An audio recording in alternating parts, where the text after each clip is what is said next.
Họ bầu đấy. Để mà lội tao tự làm kìa. Rồi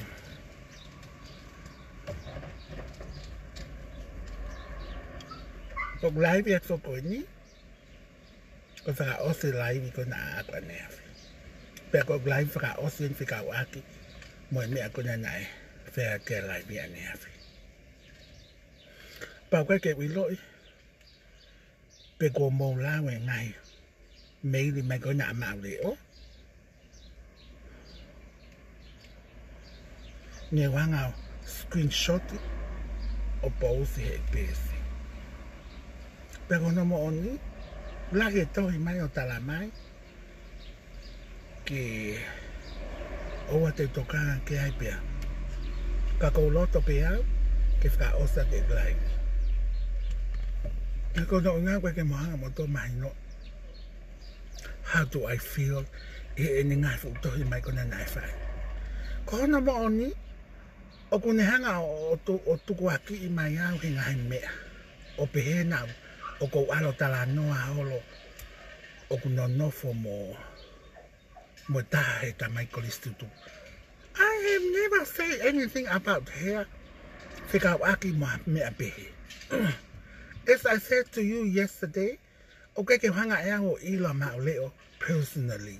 Mo ene ngai business mo hafu and I don't really know here. Paianga fe hak fra matala ha me afika aki moya. Hiri mo ose o kake wanga ilo. Pero ha hinga ka arayo interfere in the business. Me ata pe ana. Pero kune fra matala mai, afra matala mai. Foto ek messenger ane afi. Ai ngahi me ake fika aki moya.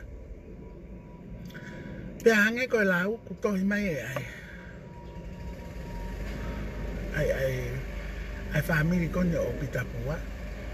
Pe ko ko fa mole at. Ko ngaka mo tolu ke ali sapua mo me. Pe hange pe ko family. Ka ko lo to pe ke fa live ko ni. He ko fa ka lilia. He ki fe fine ko ni. Ko angelo os ene asi. Kako hiri mo osi ayanga ni ngai futo ta ngani ogtala ilonga mata ni peni pana yako hala ke ilo at ko natulanya ni ako may mata ni peni ngai futo pala ku fra diria ko obiga ke te to ya wota aki pehe hata pero ko live I try to avoid ngai lea ta fra papa ko ya heko ilo ko watch of family. Pero kung fangapata mo Francisa, mahal ko na ospo na toluyao. Hetalamay kakoa o kung fanga de fak kalili. Kung tala, kung naman ko fefine ko fie vale loy kola. Kene ilo ko no fie vale loy, mo lang peke tohi. Kung na kutalamay ke eke kiapita her ex-husband, fika na ke hola mopita na ke hola mopita pe alo atu ho fa yo kumi ko u ke mohe mai o ku ke no fo hati opita pe amolele pe ke hanga pita fufu ko pe ke toyai ku ke ta fitu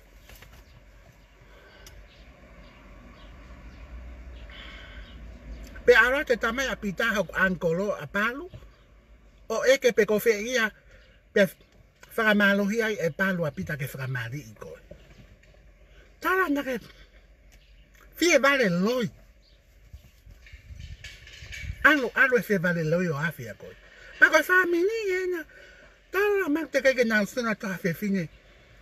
Alo e ngai manu, mo ngai kuri o afi fine ko na te ke na suna to afi fine pe la lo lani.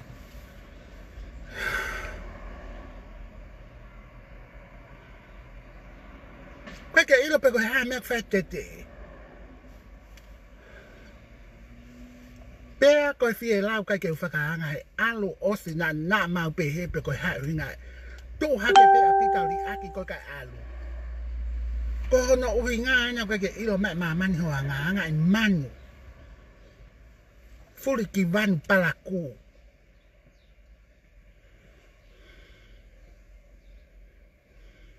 Pe alo apita. Na ke me alo tana kita.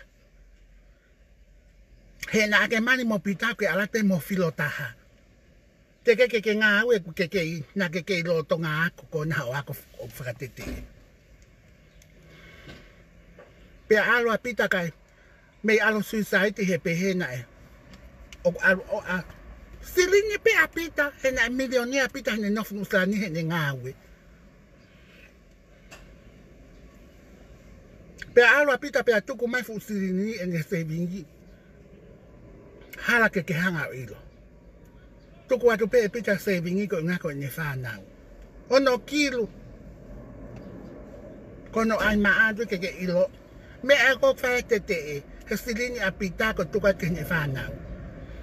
Tu hake koe alo tolo ake ki baribarea koe na umomari.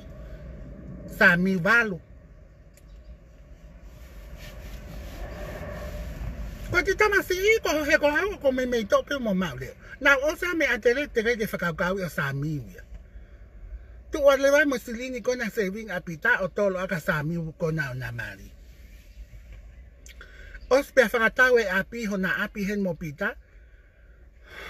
Pe ma pita ki ai ke tukwe. Me akotoa maana mo ne whanau. O whakarela ki kona ne ki business te pusi kona mahako mati. Ulu maan lunga ulu haei. Malo mo pita ko me ako kweke osa no lo tomia pita. Peko te e. Tau kabe lawe ilonga mata o peni he silini. Ko tuku at pe pita ko ofa he mata ni ngota maiki.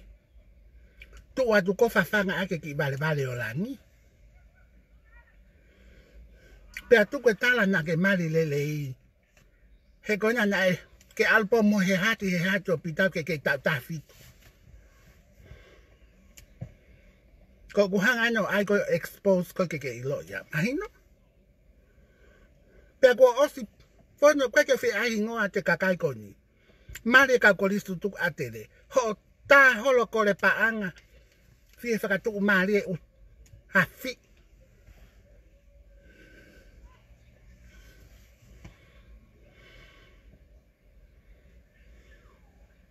Kweke lawa ya na they can't face me.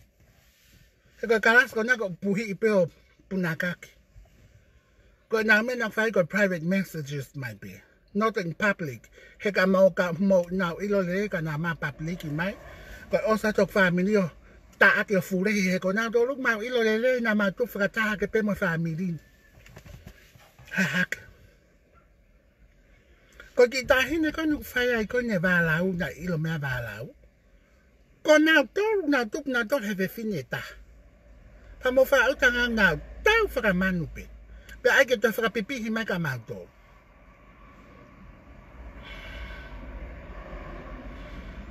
Pe ata mai mo family e mo tu ata he ko fine mato a to ko fa. Ta mai fa na fra mo ko puna. O na la mai ka.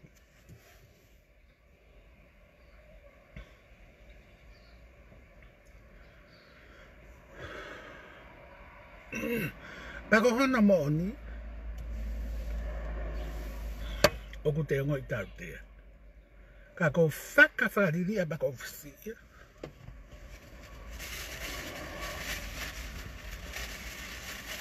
Ko mea ko lota pia ke halai wetu. Na atu o hake e whakalanga ta ati. Aku kore mai whangatu whawhinyo pita. Sorry Lisa mo mea. O pau ke whakamantara e au mea ko nike ilo. Mo os ilo le lepe anga whiwhini kona. Pea ko tala mai mei tonga sange me ini mai kakai. O ko e... Kai ke toha tai tonga ne kore e ne tau he fie mau paanga. Ko e ai ke lalanga e ne tau wala moya moya. Kakai ko tame ko ose tau wala ke peke te lawa totong.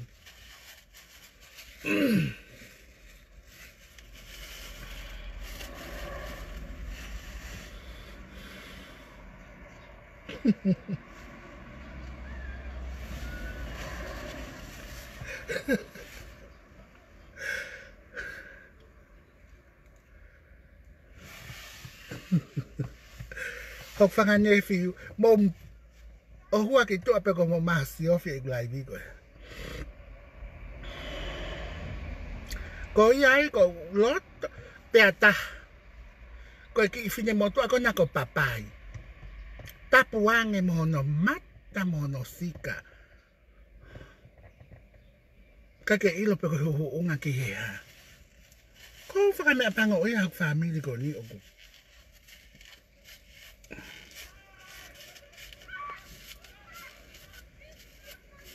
bè ta là mẹ nhảy phi hàng ngay bè này mà tụ bè này phải ở đây ý phô phải cái đi wow ý lo lấy không một cái áp bị tông à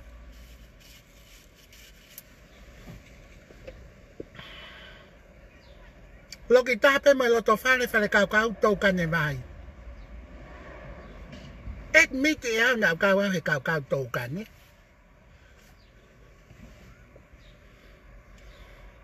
กับý lo có ta bên không mang cổ lo có áo nào nó phải hậu ấy rồi ở cổ lo and I grew up in a luxury life cái family anh mẹ anh mom có cái papa mẹ bên nhà tao ý lại có cái hiểu bể bể theo lời à cô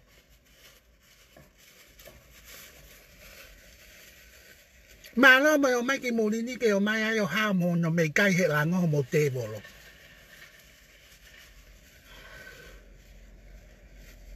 bèn mùi ý lời lề ô bé học một phần ăn có mà mấy ai phải màu à bị hệ tê có lẽ to nát có lẽ hả bèn ai bị hệ tê hệ cái phê ở phải cái anh mang tụi anh lại bị mà tôi cái mò anh anh mang anh cú đi phần bua cả ở phu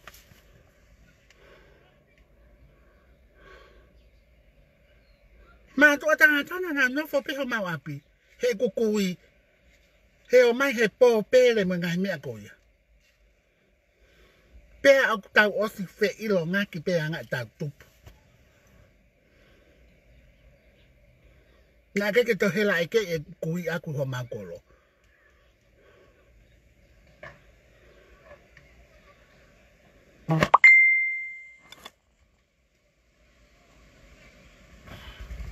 แต่ก็กุยก็น่ะก็ก้อยป้าป้ายน้องฟอเฮนอ่ะก็ตากะก้อย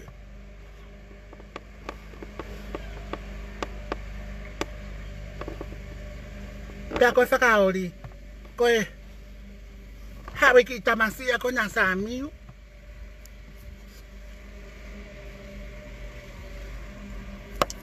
หาวิหารในเวกชินไม่ตรงอ่ะก็ออสไออาโกห้างานตุกอยมาเร็วป้อกิจมาเสียนก็ตลาดตุกอยก็มาโตมาเร็วมาฟังฟูรุตุบน่าออสไม่อาเตเลยอุตส่าห์แค่ฟังเขาอย่างสามีอยู่เนี่ยไปหากิจมาเสียมาเลยตุกเนี่ยก็ไปก่อยฮะ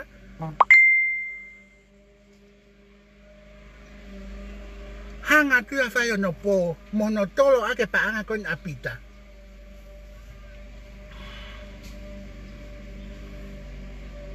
ใครเกิดอะไรไปห้างแม็กไฟให้อุลุมาลุงอ่ะอุลุมาลุงให้ซีรีส์6ตัวกูอ่ะเห็นนักเกมมาเลยไม่เป็นโมปิตากูฮาลาฟิกามาลาโกงอ่ะเป็นไงอ่ะเลยกาวงานเวลางานปิตากี่ต้องงานล่างอ่ะโมอาปีโอ้ไอเกลโลกี้ว่ามาหาฟาเลกาวสาวอ่ะอุลุมาลุงอ่ะอุลุให้มาล้อมอยมากี่เห็นนี่เก็บหาว่าขนมเมกาอยากกูดีหัวมมุย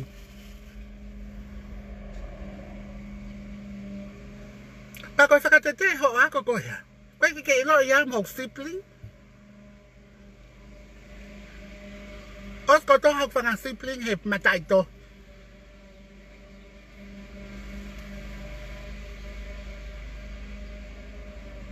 แปลกอกซิสตาอย่างลอยไอ้ต้องอะมาเดี๋ยวคลอตุโปอะเป็นเนี่ยก็ฮะกอกฟังซิสตายิ่งหนาวงาไว้ก่อนตัวปูเล็กแปลกอกฟังปลาตาอาลุตากับเต้นก็ต้องให้อุบากาอาลุตามามันฟูริเ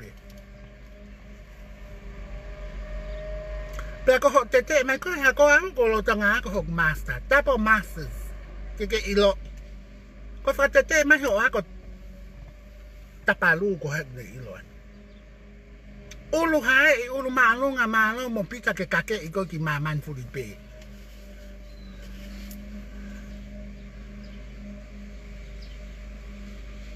Kahange ko talatu o ko ko le famole at ko nga ko family. Ka ko life ka osien ke ilo maman ya nga fefini ko na. Fefine mata le ki maman ka ko. Po fa le malolo ya nga. Bo lao pe ne tohi ne nga fu tohi ko na ko fa mahino ya ne ya ko fa. Ka ke lava wo tohi pe ki hata. O ta aki ha ke nga fu me a ku pere ngis.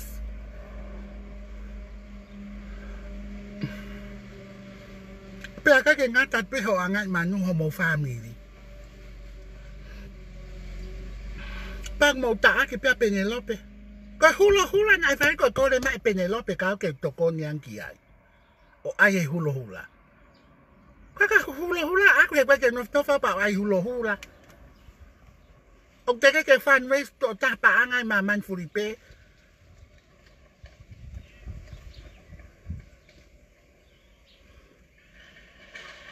Pe ko me li mai ngai mari ka ko su ko ta la mai ko na o so ta ko le pa angai. Pe ko ho ka ta text ko na nai ai. A ke a hon te ke ma we text ka ka ni. Ko sta lang ko fi ha mo fi. Ha la ke a hon. Ka ke na lo to ke mention na te hingo. Pe ko ke is ko na ma wa tu ko na ke o mai silini. Ta ai ke ma wo fa ka ilo. Ka ko tani me ka nga we. Ka ke ilo ko ha me fufu. Pe ko pe na ke fa ai. He ko fu text ko na mato ai ko ya fe tu. Me tolu afe. Pe atu kuna ai ke mawo ke pos ko tanga ka ke sort out en haoni. Ko mawo ke police ataki fare. Ka ko ne ki business ko ya. Man tu ku rene fare mo frale le business wa no pa. Malo mo pa anga apita pua. Na tu ku mai ko ne fa now. Allo fai fratete e mo.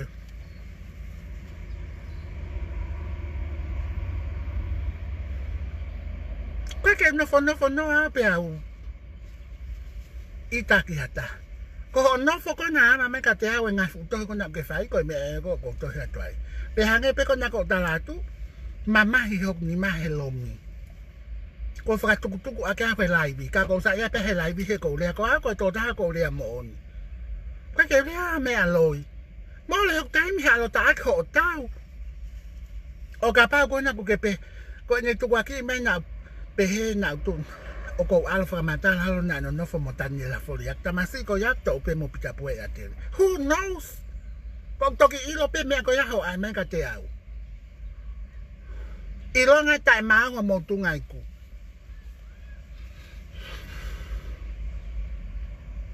pe ko awen ko ha la ibe te blo to me ale he ku ke he ho fa ne fi te na wa me ka te au la ibe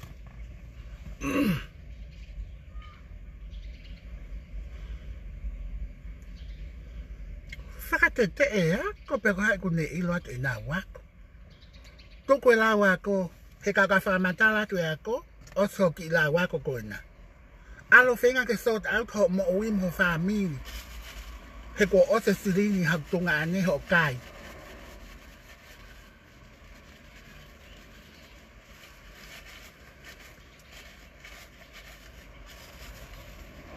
Pea maa loko alo e whewhekau mo ui. He tana o pe ko ha nga ali aki e pita koe mo ene ngo tamai tak ko e ko mo ni toki ilan ko se fine frai di fia ko manu pe tata ke il ho vale ko toki li ben a pita ki mui e ko tan ko na ko na pe a pita mo me o so ho ilo no tapuani Kake tau fie koki e mga li vale whakamaero. Fie whaka ngani lele pa kona tohi maha mo ki siasi menkuri. Ke toa ho tata mo ngai fuulea palaku kona ke whai. Ta e ngani. Alu holo whaka ngani lotu mo lau lotu.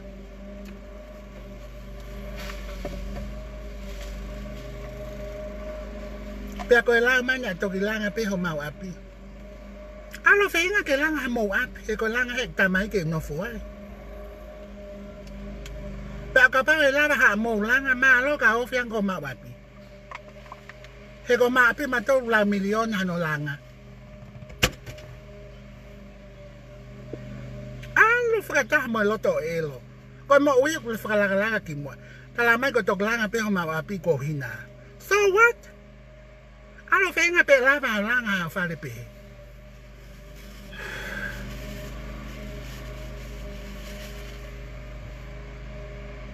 He ngā ilo pehe tamaya ko ek prinsesi. Ko e pere au ek tet. Tal pek prinsesak me keisi. Pe al pek tamaya o langa hau whare ke. No fo me olonga whaka prinses me ai. Mo wong whainga pe lava mo langa.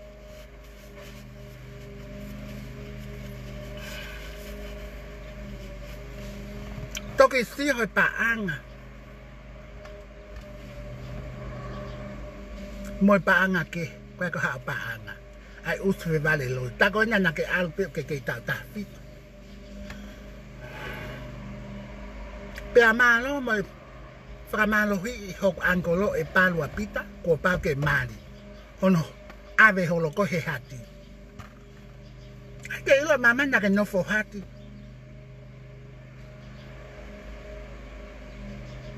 Pau tau si hoi ke alu au ha e whewhikau. Alu pe ko whewhikau hangi ha kuri hola. Koe toi whoki mai. Waha noanga. Iai ho noanga e mo ui lo tolu. Whaka ata mai, whaka lau maria, whaka mea te pue whaka sino waha noanga.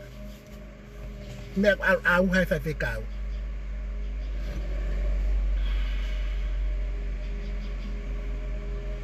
Ko tu hape oi ki leka ko nau ke si whai noa. Te keke ne ilo ia lelei moi kovi. Maa ne pepe ko lelei ena. Ko e tō peho tolo ake paanga api. Tā, rahe tau lea.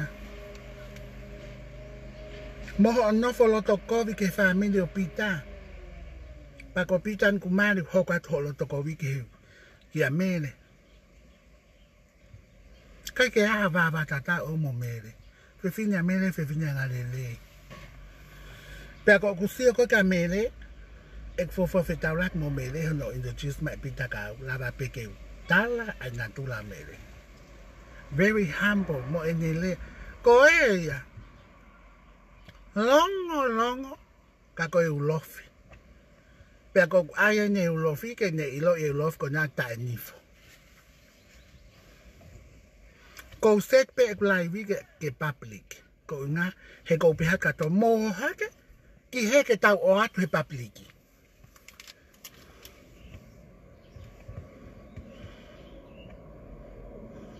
He ko ngā ngutu māsila whai pe he inbox. Iyo inbox mai ka hanga ea post public ke ilo maman. Nā mōtoi ako he whea.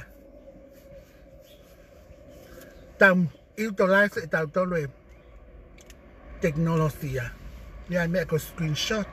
Tuku hake he neki he public. Wheho mō wako. Ko e te whaiha mea raki finge lalo. Ka ua finge ulu.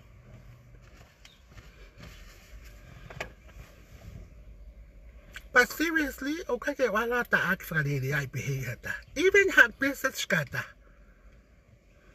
Okay ke wala ta ak palaku whakarere ai pehe hata. Ngai fu lea ko homo mai. Ko whakahaya ke mo ui palaku.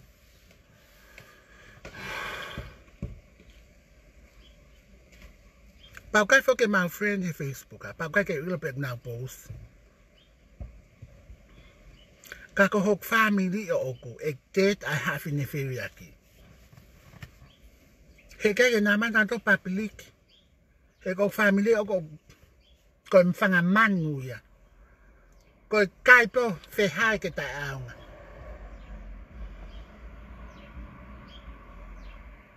pa ka kai ma lua loi ma to we are not pa ka ke ma fe vale loi wa ha me ma sa tok ma tok straight o ke ma fa ngani ma to ke sa tok no ko na tu la ya ma to lo people take knows us mo a mo fa ka sini mo family e dead ko ma to lo ma le ma pe ma le nga to no ke ya me ko ya ko me ko ta pa mo fi lai bi o mai ho mo Faka me apango ia he mata elo kona ko papai.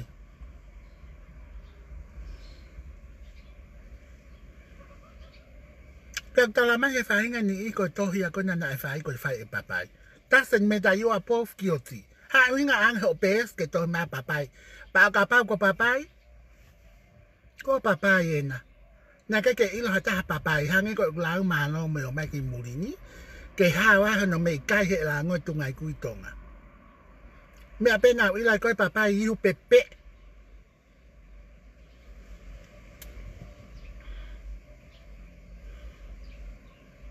Pako fra me apango i he ko family ko ni o oku ko ya in. Family ya ku ilonga na ko nga ko ma he ma tau te hina ku. Toki alu ha ke fanki hangai kuri hangai manu. Pe hangai ko lau na tun ke ngata pe mo ngai manu iho o mo tafaki. Wa to ya a mai ke kap manga ma to ko me ni hoko. Ke hangai ha for life mo to ma man food pe ke osa maman.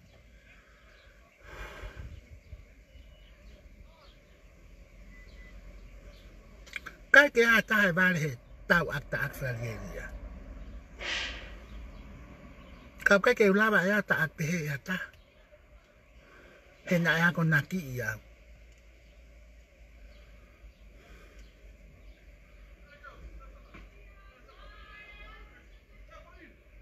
Pe na no tu pu ka he ho eki.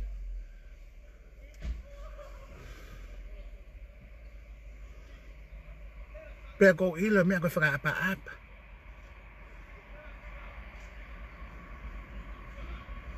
Pe ko hok family tu ku pe lai ni ke lai ke fi mali. O wa fa to hi ma la mai mo me he ko me ko i tai. Tu pe lai vi a ke lai ke a ka nan to.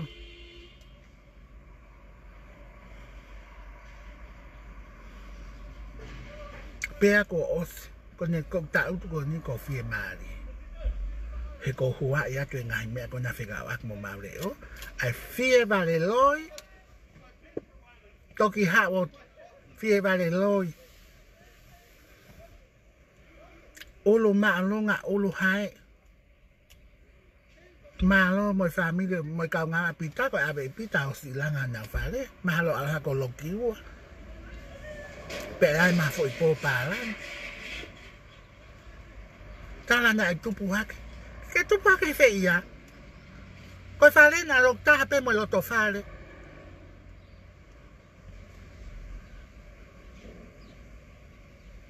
Ko au na fale mana ko mau apa family nang toka. Ko mau api loki nima. Tu ko ke fale wana tu taka hi ho mau. Api o no fa fanga to wa tet.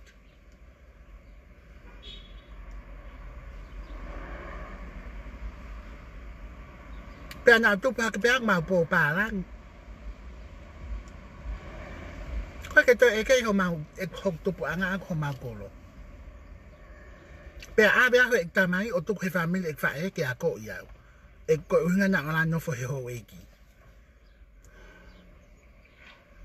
He il ho tamai ka ka no fa ho no family ko me be ko mau. Ta fa mano ta halo hai mo. Ko family tamai na ke they all know us na mamo u fa pa lang ma to. We drink, we go clubbing. Ma do pe ma ko lo na ma wo ka na kala pinu ko alof. Tu pu hake. Hala ta ma ko lo mo na hinga ka to hake.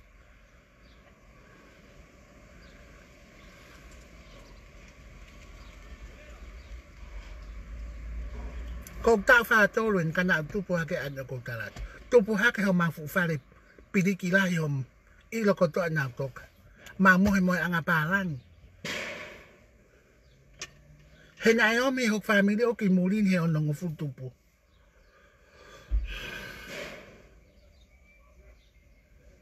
O nga uwi ko ina ko manto. Tok lang api ho api o manto le was masa. He kutanga taiki. Que hoko ka no fo kapilin sisi.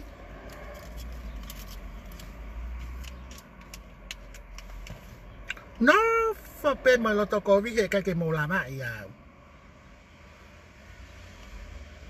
O fe nga pe lava ma ha moloki. To lo pe lo fa. Fa ka o di que ilo ta mono fa nga heni. Ba ko no fa tu fe fini ta mai. Fa fu nga ma ka lok ba no. Fe ho mo ka se le hala ke ilo hata. Same over here in Tonga.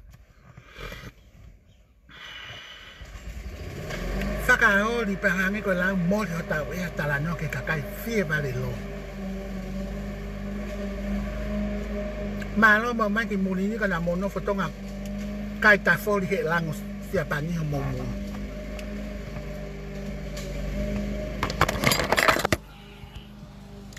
But everyone have a good day.